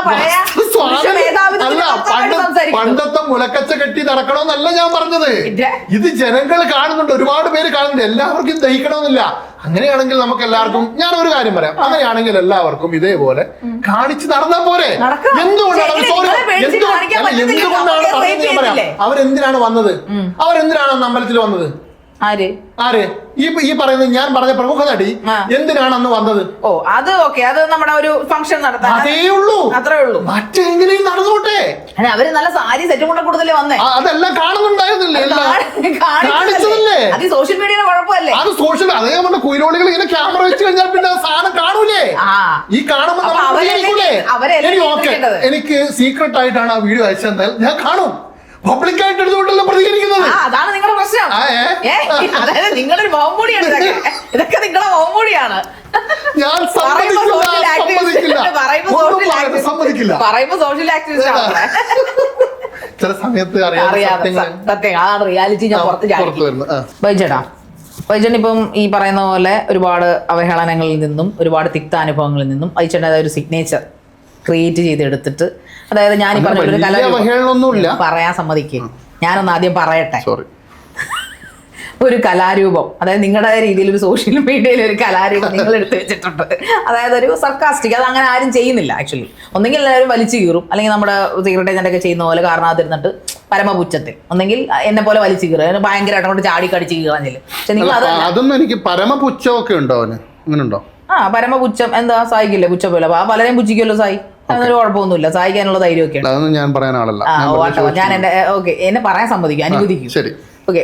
അപ്പോൾ ചിരിയുടെ അകമ്പടിയോടുകൂടി, എന്നാൽ പരിഹാസം, ചിരിയെന്ന് അതിനെ പറയാൻ പറ്റത്തില്ല, അതിനൊരു സർക്കാസം എന്ന് ഞാൻ പറഞ്ഞ പരിഹാസത്തിൽ കൊടുക്കേണ്ടടുത്ത് കൊടുക്കുന്നു. അപ്പോൾ ഒരുപാട് നല്ലതും വരുന്നുണ്ട്. ഈ പറയുന്ന പോലെ ഈ കുട്ടികളുടെ കാര്യം പറഞ്ഞല്ലോ, കുട്ടികളുടെ കാര്യം, അതുപോലെ പബ്ലിക് വിഷയങ്ങൾ, പിന്നെ വസ്ത്രധാരണത്തെക്കുറിച്ചുള്ള ഭയങ്കര അവബോധങ്ങൾ, ഇതെല്ലാം പറയുന്നത് കൊണ്ട് തന്നെ ഇതിനകത്ത് കുത്തി പറയുന്ന പോലെ പിന്നെയും ഫീൽ ചെയ്യുന്നുണ്ട്. ഇതിനകത്ത് നെഗറ്റീവും പോസിറ്റീവും കമന്റ്സ് വരാം. അപ്പൊ നിങ്ങൾ ഈ പറയുന്ന പോലെ പോസിറ്റീവ് കമന്റ്സിനെ സന്തോഷപൂർവ്വം ഹൃദയത്തിലെടുത്ത് ചേർത്ത് വെക്കുന്നു, നെഗറ്റീവ് കമന്റ്സിനെ എങ്ങനെയാണ് വൈചേട്ടൻ എടുക്കുക? നെഗറ്റീവ് എടുക്കൂല, കൊടുക്കും. നെഗറ്റീവ് എടുക്കാറില്ല ഞാൻ. നെഗറ്റീവ് ആദ്യമൊക്കെ എനിക്ക് എപ്പോഴെങ്കിലും നിർത്തണമെന്ന് തോന്നിയിട്ടുണ്ടോ ഇത് വീഡിയോ? എനിക്ക് അതൊക്കെ ഒരു എൻകറേജ്മെന്റ് ആയിരുന്നു. നമുക്ക് ചില സമയങ്ങളിൽ എന്റെ വീഡിയോകളിൽ ഒരു സൈക്കിക് വൈബ്രേഷൻ തോന്നാറുണ്ടല്ലേ? അത് മുമ്പേ ഉണ്ടല്ലോ, പ്രാന്ത് അല്ലെങ്കിൽ എനിക്ക് മുമ്പേ ഉണ്ട്. ഞാൻ പ്രാന്തെന്ന് പറഞ്ഞിട്ടില്ല. അത് വൈബ്രേഷൻ കുറച്ചും കൂടെ അതെ അതുണ്ട്. അതിന്റെ എക്സ്ട്രീം ലെവലിലേക്ക് പോകുമ്പോഴാണല്ലോ ഈ സാധനം വരുന്നത്. ഉന്മാദം. അതാണ് മാഡ്നസ് എന്ന് പറയുന്നത്. ശരിക്കും പ്രാന്തൻ അല്ല, നീ ഉദ്ദേശിച്ചതല്ലേ? മനസ്സിലായി, ഇനി ഒന്നും പറയണ്ട. മനസ്സിലായി. അപ്പോ ഈ ഉന്മാദത്തിന്റെ ഇടയിൽ, അതായത് ഈ ഇങ്ങനെയുള്ള കാര്യങ്ങൾ വന്നതെങ്കിൽ ഒരിക്കലും മറക്കാനാവാത്തൊരു അപ്രീസിയേഷൻ, അല്ലെങ്കിൽ ബൈച്ചേട്ടൻ ഒരുപാട് ആഗ്രഹിച്ച ഒരാളിൽ നിന്നോ, അല്ലെങ്കിൽ ഇപ്പം സിനിമയിലൊക്കെ ഒരുപാട് അഭിനയിക്കാൻ ഇഷ്ടപ്പെടുന്ന ഒരാളാണ്, പലപ്പോഴും എത്തേണ്ട സ്ഥലത്ത് എത്തിയിട്ടില്ല എന്ന് അന്ന് അഭിനയിച്ച സമയത്ത്, ഇപ്പോഴല്ല അന്നത്തെ കാലത്ത് പറഞ്ഞിട്ടുണ്ട്. അപ്പോൾ നിങ്ങൾക്ക് നമ്മുടെ ഇഷ്ടപ്പെട്ട നടനോ നടിയോ സംവിധായകനോ മ്യൂസിക് ഡയറക്ടറോ ഒക്കെ നമ്മളെ വിളിച്ച് അംഗീകരിക്കുക, അല്ലെങ്കിൽ കമന്റ് ഇടുക, അങ്ങനെ മറക്കാനാവാത്തൊരു ഇത്രയും ഒരു സക്സസിലേക്ക് പോകുന്ന സമയത്ത്, ഇപ്പൊ സക്സസ് ആണ് എങ്കിലും ഈ പറഞ്ഞ കുത്തനെ പോകുന്ന സമയത്ത് എവിടെയെങ്കിലും വെച്ചിട്ട് മറക്കാനാവാത്ത ഒരു അംഗീകാരം ഉണ്ടായിട്ടുണ്ടോ? എൻ്റെ ജീവിതത്തിൽ ഏറ്റവും പ്രീഷ്യസ് ആയിട്ടുള്ളൊരു മൊമെൻ്റ് എന്ന് പറയുന്നത്, മലയാളത്തിൻ്റെ പ്രിയതാരം, ഒരു കാലത്തെ ലേഡി സൂപ്പർ സ്റ്റാർ ആയിട്ടുള്ള അംബിക ചേച്ചി, മോഹൻലാലിൻ്റെയും ലാലേട്ടൻ്റെയും മമ്മൂക്കയുടെയും രാജാവിൻ്റെ മകൾ. അപ്പോൾ ഞാൻ അതിൻ്റെ വീഡിയോ ഒക്കെ ഇറക്കിയിട്ടുണ്ടായിരുന്നു. അതുപോലെ മമ്മൂക്കയുടെയും സുരേഷ് ഗോപിയുടെയും മിക്കവാറും എല്ലാ താരങ്ങളുടെ കൂടെ അവർ ചെയ്തിട്ടുണ്ട്. സ്വപ്ന നായിക. ആ സ്വപ്ന നായികയുടെ കൂടെ എനിക്ക് ഒരു എന്താ പറയണ്ട, ഒരു അനിയനായി അല്ലെങ്കിൽ ഒരു ഫ്രണ്ടായി നിൽക്കാൻ പറ്റുന്നുണ്ട് എന്നുള്ള ഒരു വലിയൊരു സത്യമുണ്ട്. അതെന്താണെന്നറിയോ? എൻ്റെ വീഡിയോകൾ കാണുന്ന ഒരാളായിരുന്നു അംബിക ചേച്ചി. ഇതൊന്നും ഞാൻ അറിഞ്ഞിരുന്നില്ല.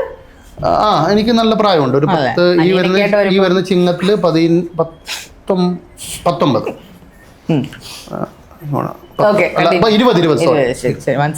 അത് കഴിഞ്ഞ ഒരു പിറന്നാൾ ഞാൻ ഉറങ്ങിപ്പോയിരുന്നു, അതുകൊണ്ട് കിട്ടാത്തൊരു വിഷയമുണ്ട്. അപ്പൊ ആവശ്യമില്ലല്ലോ ചോദിക്കണ്ടേ? ശരി, നിങ്ങൾക്ക് ഒരു സീരിയസ് ആയിട്ടുള്ള കാര്യം പറയാൻ അതിനൊക്കെ കൊണ്ടായിട്ട് ഇങ്ങനത്തെ കോമഡി അടിക്കുന്നത്. അനിയനൊക്കെ ആയിട്ട് പറയുമ്പോഴത്തേക്ക് കോമഡി പറയാൻ പാടില്ല. അത് വളരെ സീരിയസ് ആയിട്ടുള്ള ഒരു കാര്യമല്ലേ ഞാൻ പറയുന്നത്. നിങ്ങളത് അത് മനസ്സിലാക്കാത്തത്? നിങ്ങൾ ഇത്രയും ദൂരത്ത് നിന്ന് വിളിച്ചിരുത്തിയിട്ട് ഇങ്ങനെ ഒരു കാര്യം പറയുമ്പോൾ അതൊരു ശരിയല്ല. അത് പിന്നെ നമ്മൾ നിങ്ങൾ ഇത്രയും ദൂരത്ത് നിന്ന് വിളിച്ചിരുത്തിയത് കണ്ടുപിടിച്ച് വരുന്നല്ലേ ഞാൻ ഇവിടെ. അടങ്ങ് കുറച്ച് അടങ്ങ്. ഇത്രയും അങ്ങോട്ട് ഹൈപ്പാകാനുള്ള കാര്യങ്ങളൊന്നും ഞാൻ പറഞ്ഞിട്ടില്ല. ഇത് നിങ്ങളുടെ സ്റ്റുഡിയോ നല്ല പറയും. എന്താ മറക്കാനാവാത്ത അനുഭവം? നമ്മുടെ അംബിക മാഡത്തിന്റെ അംബിക മാഡം അംബിക ചേച്ചി എൻ്റെ വീഡിയോസൊക്കെ കാണുന്നതാണ്. ശരി. അപ്പോൾ ഒരു ദിവസം എനിക്ക് ഒരാൾ മെസ്സേജ് ചെയ്യാണ് ഇൻസ്റ്റഗ്രാമിൽ. ബൈജു, എൻ്റെ പേര് സാബു പോൾ എന്നാണ്, ഞാൻ അംബിക ചേച്ചിയുടെ ഒരു കൊളീഗാണ്, എനിക്ക് നിങ്ങളുടെ നമ്പർ വേണം. അംബിക ചേച്ചി പറയുമ്പോൾ ഞാൻ ആകെ വണ്ടടിച്ചു. ഏത് അംബിക ചേച്ചി? ഫിലിം ആക്ട്രസ് അംബിക ചേച്ചി. ഞാൻ വിചാരിച്ചു ഇത് ഫേക്ക് ആയിരിക്കും. അല്ലെങ്കിൽ അന്നാണ് ഈ പറഞ്ഞ പെൺകുട്ടിയുടെ വിഷയം കത്തി നിൽക്കുന്നത്. ഏത്? ഈ മറ്റേ ബസ് അല്ല, കുടം, എന്താ അതിൻ്റെ പേര്? വിളിച്ചോ? അതിന്റെ പേരെന്തോ അമ്പലത്തില് ആറ്റുകാൽ പൊങ്കാല. ആറ്റുകാൽ പൊങ്കാലയുടെ വിഷയം കത്തി നിൽക്കുന്ന സമയമാണ്. അപ്പം ഞാൻ വിചാരിച്ചു ഞാൻ ചെയ്തത് ഇഷ്ടമല്ലാത്തത് കൊണ്ട്, അതായത് സ്ത്രീയെ എന്തോ മോശമായി പരാമർശിച്ചോ എന്ന് എനിക്ക് തോന്നിയത് കൊണ്ടോ അങ്ങനെ എന്തെങ്കിലും വിളിക്കുന്നതായിരിക്കുമോ എന്ന് എനിക്കൊരു പേടിയുണ്ടായിരുന്നു. പക്ഷെ ഞാൻ നമ്പർ കൊടുത്തിട്ട് അന്ന് വൈകുന്നേരം ഒരു 6 മണിയാകുമ്പോൾ എനിക്കൊരു കോള് വരികയാണ്. ബൈജു അല്ലേ? ഞാൻ പറഞ്ഞതെ ഇത് അമ്പിയ ചേച്ചിയാണ്. അത് കേട്ടപ്പോൾ ഉണ്ടല്ലോ, അതൊരു ഭയങ്കര എന്താ പറയണ, ഇതുവരെ കിട്ടാത്തൊരു സുഖം. ഇത്രയും കാലം ഞാൻ അനുഭവിച്ചു വന്ന, ഒരുപാട് കാലമായിട്ട് ഞാൻ നേടിക്കൊണ്ടിരുന്ന അല്ലെങ്കിൽ നേടാൻ അതിൻ്റെ അടുത്തേക്ക് എത്തി. അപ്പോഴാണ് എനിക്ക് ഇങ്ങനൊരു കോള് വരുന്നത്. കോള് വന്ന് കണ്ടപ്പോൾ എനിക്ക് ഒരുപാട് സന്തോഷമായി. എന്നിട്ട് എന്നോട് പറഞ്ഞു, ബൈജു നീ ഒരു കാര്യം ചെയ്യണം, ഇത്രാം തീയതി ഞാൻ എറണാകുളത്ത് വരുന്നുണ്ട്, എനിക്ക് നിന്നെ നേരിട്ടൊന്ന് കാണണം. അങ്ങനെ ഒരു നായിക ബൈജുവിനെ കാണണം. സാധാരണ കാസർഗോഡ് ജില്ലയിലെ തൃക്കരിപ്പൂർ വൈക്കത്തുള്ളൊരു ഒരാളെ കാണണം എന്ന് പറയുമ്പോൾ അതിനേക്കാൾ വലിയൊരു ഭാഗ്യം എന്താണ്? അതെ തീർച്ചയായിട്ടും ഒരു ലെജൻഡ് അല്ലേ അവര്. പിന്നെ എന്താ നമ്മുടെ ആ 80s 90s യുവാക്കളുടെ സ്വപ്ന സുന്ദരി ഹരം. തീർച്ചയായിട്ടും ആ വേർഡ് തന്നെ ഉപയോഗിക്കാം. എത്രയോ നായകന്മാർ നായികയാക്കാൻ കൊതിച്ചിരുന്ന വ്യക്തി. പിന്നെ നസീർ സാർ ഇവരുടെ ഒക്കെ കൂടെ അഭിനയിച്ച ഒരാൾ. അതെ, അന്നത്തെ എനിക്കൊന്ന് റോൾ മോഡൽ ആയിരുന്നു അവർ. എന്റെയൊക്കെ അമ്മമാരുടെ ആ സമയത്തൊക്കെ അംബിക സ്റ്റൈലിലെ ബ്ലൗസ്, അംബിക സ്റ്റൈലിലെ ഹെയർ കട്ട്, അംബിക സ്റ്റൈലിലെ നടത്തം സ്റ്റൈല്, ഇതൊക്കെയായിരുന്നു അന്നത്തെ ഒരു അവരുടെ കണ്ണെഴുത്ത്. ഇതൊക്കെയായിരുന്നു അന്നത്തെ ഒരു സ്വപ്ന സുന്ദരി തന്നെയായിരുന്നു. ഇന്നും സൗന്ദര്യത്തിനൊന്നും ഒരോടവും സംഭവിച്ചിട്ടില്ല. പറയാതിരിക്കാൻ നിവർത്തിയില്ല. അപ്പൊ അതൊരു എനിക്ക് ഭയങ്കര അത്ഭുതം തോന്നി കേട്ടോ. കാരണം ഈ പറയുന്നത് കേട്ടിട്ട് അവരെ പോലെ ഒരു ലെജൻഡ് ഒക്കെ ബൈച്ചേട്ടനൊക്കെ വന്ന് കാണാന്നൊക്കെ പറഞ്ഞാൽ അത് ഒരു ഭയങ്കര അംഗീകാരമാണ്. കാരണം ബൈച്ചേട്ടൻ ശരിക്കും പറഞ്ഞു കഴിഞ്ഞാൽ ബൈച്ചേട്ടൻ ആദ്യം ഒന്ന് പേടിച്ചെന്ന് പറഞ്ഞില്ലേ, അതായത് ഈ ആറ്റുകാൽ പൊങ്കാല വിഷയമായിട്ട് സംബന്ധിച്ച് ഇനി ക്രിട്ടിസൈസ് ചെയ്യാൻ വിളിക്കുവാണോ എന്ന് പറഞ്ഞ ഒരു രീതി വന്നിട്ട് പകരം എന്താണ് അംബിക ചേച്ചി പറഞ്ഞ? ആക്ച്വലി അംബിക ചേച്ചി പറഞ്ഞു വെച്ചാൽ, ബൈജു ഞാൻ എൻ്റെ വീഡിയോസ് ഒക്കെ കാണാറുണ്ട്, എനിക്ക് ഒരുപാട് ഇഷ്ടമാണ് മോൻ്റെ വീഡിയോസ്, പ്രത്യേകിച്ച് പ്രിയപ്പെട്ടവരെ നോക്കൂ, അതാണ് ശരിക്കും എന്നെ പിടിച്ചിരുത്തുന്നത്. വീഡിയോസ് മുഴുവൻ കാണാതെ ചിലപ്പോൾ 2 തവണയൊക്കെ ഞാൻ കാണും. അത്രമേൽ ഇഷ്ടമാണ്. സോഷ്യലി കമ്മിറ്റഡ് ആയിട്ട് നീ ചെയ്യുന്ന ഒരുപാട് സബ്ജക്ട്സ്, ഇപ്പോൾ മരണവുമായി ബന്ധപ്പെട്ടിട്ട് കുറേ ആൾക്കാരുടെ ആൾക്കൂട്ട കൊലപാതകവുമായി ബന്ധപ്പെട്ടിട്ട്, ഇതൊക്കെയാണ് തമാശയേക്കാൾ കൂടുതൽ ഇഷ്ടപ്പെടുന്ന എൻ്റെ സീരിയസ് സബ്ജക്റ്റ് ആണെന്ന് പറഞ്ഞിട്ടാണ് വിളിച്ചിട്ടുള്ളത്. അന്ന് അങ്ങനെ സംസാരിച്ചു, എന്നെ അന്ന് കണ്ടതിന് ശേഷം നമ്മളൊരു യാത്ര ചെയ്തു. അന്ന് യാത്ര ചെയ്യുന്നത് നമ്മുടെ കത്രിക വയറ്റിനകത്ത് വെച്ച് മറന്നൊരു ചേച്ചിയുണ്ട്. ആ ചേച്ചിയെ നമ്മൾ കാണാൻ വേണ്ടി പോയി. അവിടെ സംസാരിച്ചു, ഒരുപാട് നേരം ചിലവഴിച്ചു. അന്ന് വൈകുന്നേരം ഹാപ്പി ആയിട്ട് ഒരുപാട് സമയം ഞാനും അമ്പേ ചേച്ചി ഒരുമിച്ച് കാറിൽ സംസാരിച്ച് ഇങ്ങനെ പോയി. എൻ്റെ ജീവിതത്തിൽ അങ്ങനെ ഒരു ദിനം ഇനി ഉണ്ടാവുമോ എന്നുള്ളത് പോലും എനിക്കറിയില്ല. കാരണം എനിക്ക് തോന്നുന്നു ശാരീരികമായാലും മറ്റുള്ളവരായാലും അങ്ങനെയുള്ളൊരു സന്ദർഭത്തിന് വേണ്ടിയിട്ട് കൊതിക്കുന്നുണ്ടാവും. തീർച്ചയായും. കാരണം നമുക്കറിയാം, നമ്മളിപ്പോ ബിഗ് ബോസ് സമയത്ത് ലാലേട്ടയുടെ മൊമെന്റ് അത് നമുക്ക് എന്നും ചെറിഷബിൾ മൊമെന്റ് ആണ്. അത് ഒരിക്കലും തിരിച്ചു കിട്ടാത്ത ലെജൻഡ് മൊമെന്റ് ആണ്. അതുപോലെ തന്നെയാണ് അംബിക മാഡമായിട്ടുള്ള താങ്കളുടെ കൂടിക്കാഴ്ച. ഇതൊക്കെ once in a lifetime നടക്കുന്ന ഒരു, ചിലപ്പോൾ ഇനി കൂടിക്കാഴ്ച നടക്കട്ടെ എങ്കിലും അത് സംഭവിച്ചത് ഭയങ്കരമായിട്ടൊരു അച്ചീവ്മെന്റ് തന്നെയാണ്. കാരണം ഇത്രയും വ്ളോഗ് നമുക്കറിയാം, ഇപ്പം ഒരു കല്ലെറിഞ്ഞെടുത്ത എല്ലായിടത്തും വ്ളോഗറാണ്, എല്ലായിടത്തും. അതായത് പ്രായഭേദമന്യേ ഇന്ന് വ്ളോഗേഴ്സ് ഉണ്ട്. അക്കൂട്ടത്തിൽ വെർസറ്റൈലായിട്ടിരുന്ന ഒരാളെ ഇത്രയും, അതായത് ഒരു പഴയകാല നടിയാണ് അവര്. അപ്പോൾ ഈ അപ്ഡേറ്റഡ് ആയിട്ടുള്ള കാലഘട്ടത്തിൽ ഒരു വ്ളോഗറെ കണ്ടെത്തുക, അത് ഹൃദയത്തിൽ നിൽക്കുക, അത് തീർച്ചയായിട്ടും വിളിച്ച് അപ്രീഷിയേറ്റ് ചെയ്യുന്ന മനസ്സ് കാണിക്കുക, കാണാൻ വരിക, അതൊക്കെ ഇറ്റ്സ് ലൈക്ക് എന്താ പറയുക, വലിയൊരു അംഗീകാരം. ഒരിക്കലും അവാർഡ്സിനെക്കാളും പുരസ്കാരങ്ങളെക്കാളും വലിയൊരു സാധനമാണ്. രോമമില്ലാത്ത മനുഷ്യനാണ്, എനിക്ക് ചെറുതായിട്ട് രോമൊക്കെ എണീക്കുന്നുണ്ട് പറയുന്നത് കേൾക്കുമ്പോൾ. നല്ലതാ ഇല്ലെങ്കിലും നല്ലതായിട്ട് വല്ലതൊക്കെ ചെയ്താൽ കൊള്ളാം. അപ്പോൾ അങ്ങനെ വന്നു, നമ്മൾ കണ്ടു, സംസാരിച്ചു. അതിനുശേഷം എപ്പം കേരളത്തിലേക്ക് വരുമ്പോഴും അമ്പേ ചേച്ചി എന്നെ വിളിക്കും, ഞാൻ പോവും, കാണും, സംസാരിക്കും. ഇപ്പോൾ കഴിഞ്ഞ മാസം വന്നിട്ടുണ്ടായിരുന്നു, നമ്മൾ കണ്ടു. കൊല്ലത്ത് 2-3 വീടുകൾ സന്ദർശിക്കാനുണ്ടായിരുന്നു, അവിടെ പോയി അവരൊക്കെ കണ്ടു. അപ്പോൾ അതൊക്കെ ഒരിക്കലും മറക്കാനാവാത്ത എൻ്റെ കലാജീവിതത്തിലെ നിമിഷങ്ങളായിരുന്നു. പിന്നെ മറക്കാനാവാത്ത 2 കാര്യങ്ങൾ, സംസ്ഥാന അവാർഡുകൾ 2 എണ്ണം. അതൊന്ന് ദളിത് സാഹിത്യ അക്കാദമിയുടെ കരളി കലാരത്ന പുരസ്കാരം, മൂന്നാർ വെച്ച് കിട്ടിയത് കരളി കലാരത്ന പുരസ്കാരം എനിക്ക് കിട്ടിയിട്ടുണ്ടായിരുന്നു. അതേപോലെ തന്നെ ബിഹൈൻഡ് ദ കർട്ടൻ ഗ്രൂപ്പ് കണ്ണൂരിന്റെ ബഹുമുഖ പ്രതിഭാ പുരസ്കാരം, സംസ്ഥാന പുരസ്കാരം. ഇത് രണ്ടും എൻ്റെ ജീവിതത്തിലെ എനിക്കിപ്പോൾ 41 വയസ്സ്, 42ാമത്തെ വയസ്സിലേക്ക് പോവാണ്. ഈ 42 വയസ്സിനകത്ത് ഒരുപാട്